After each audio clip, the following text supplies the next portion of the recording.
The remnants of Hurricane Sally are dumping heavy rains in Virginia, raising new concerns about flooding on the Gulf Coast. Parts of Alabama and Florida were devastated when the storm made landfall Wednesday as a Category 2 hurricane, and 2 people were killed.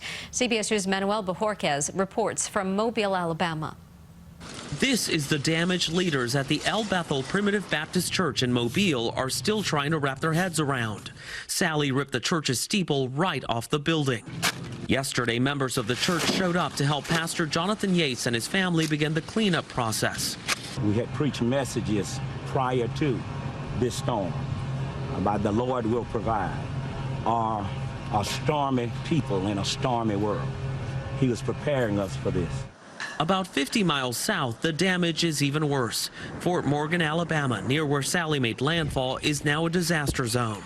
There, the storm ripped entire floors off homes and left boats piled on top of each other in the rubble of a collapsed dry dock. From the air, we got a look at the path of destruction Sally left behind. A pier in Gulf Shores, Alabama was ripped in half after a $2.4 million renovation.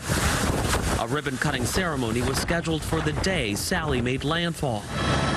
We also saw chunks missing from the Pensacola Bay Bridge, which was in the middle of a $400 million makeover.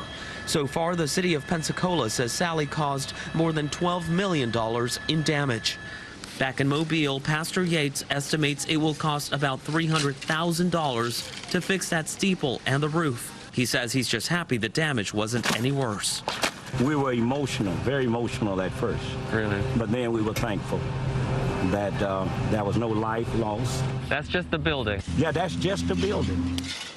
Pastor Yates told me he does plan to hold Sunday services inside the building with masks and social distancing. He says it's a way to bring hope to his congregation given the circumstances.